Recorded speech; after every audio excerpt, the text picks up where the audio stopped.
Então, retomamos, né, nosso paranense falando dos funcionários, da rotatividade de funcionários, né, no caso do turnover. Daí vamos para o próximo.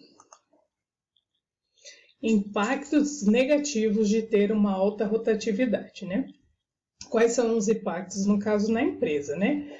A alta rotatividade pode trazer inúmeros prejuízos à empresa. Conheça algum deles.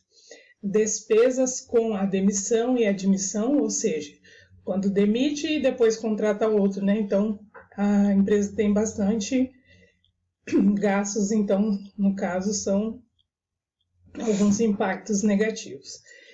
Despesas e tempo para processos de recrutamento e seleção, ou seja, essa parte, né, acaba que vira uma rotatividade, então eles perdem também muito tempo com essa, mandar os funcionários embora e contratar funcionários novos.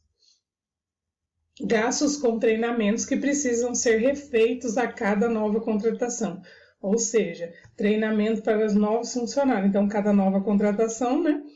Então, tem novos treinamentos. Por outro lado, é preciso lembrar que o turnover, né, a rotatividade, pode ser um grande aliado no setor de RH. Ele pode ajudar a formular ou atualizar as políticas de contratação, remuneração e estratégias de comunicação. Ou seja, né, atualizar, no caso, as políticas da empresa, né, ver também aonde a empresa, qual é a política dela, o que não está dando certo, reformular, no caso, salários também, a remuneração, melhorar a remuneração também, né, daí saber por quê, daí aquilo que nós estávamos falando da estatística, saber por que está essa alta rotatividade de funcionários, se é devido à remuneração, se é devido às políticas da empresa. Então, tudo isso também pode ser um aliado para o setor de RH, né? A partir dele e da identificação de seus problemas, é possível propor melhorias nos treinamentos e programas de retenção de talentos, além de benefícios e planos de carreira. Com isso, a empresa pode se tornar muito mais atrativa para os profissionais, né? Então, se a empresa também, né, esses benefícios, planos de carreira, também a empresa pode conseguir manter os funcionários, daí não vai ter essa alta rotatividade, ou seja, esse impacto negativo para a empresa. Agora vamos falar, depois que nós falamos dos recursos humanos, né, da estatística, da rotatividade, agora vamos falar das políticas, política empresarial e valores. Cada empresa possui características individuais, tanto em relação aos produtos e serviços, quanto à maneira como lida com seus clientes, colaboradores, fornecedores e, sobretudo, quanto à forma com seus administradores e diretores a conduz.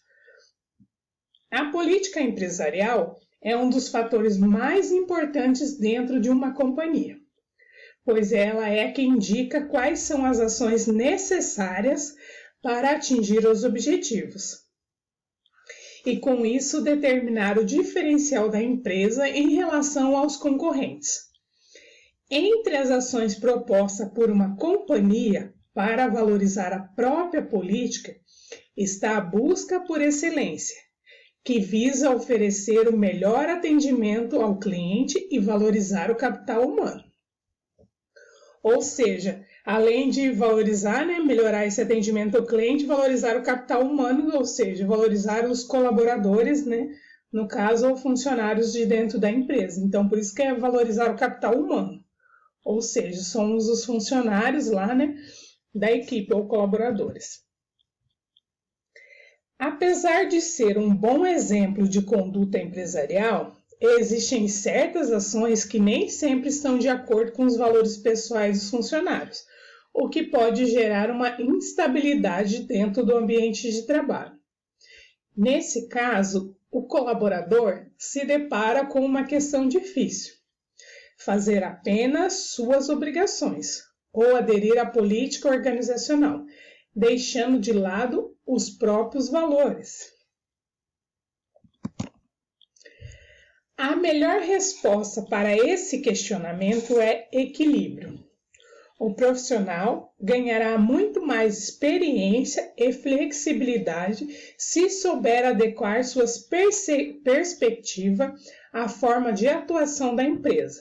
Afinal, é impossível excluir-se completamente da dinâmica proposta. Na prática, equilibrar esses dois lados significa executar as tarefas da maneira que julgar mais adequada, sem esquecer de que os resultados devem atender às expectativas da organização. Ou seja, para nós, colaboradores ou funcionários, quando entra, se a gente se adequar, para nós, no caso, vai ser melhor, se a gente conseguir se adequar a essas políticas de dentro das empresas que a gente for trabalhar. Saber lidar com essa situação é certamente um grande diferencial e pode garantir ao profissional um melhor posicionamento dentro da empresa, facilitando a construção de um plano de carreira bem-sucedido. Isso porque a flexibilidade é hoje uma das competências mais bem valorizadas pelas companhias, pois costuma vir acompanhada de outras características importantes, como a criatividade, comprometimento e qualidade.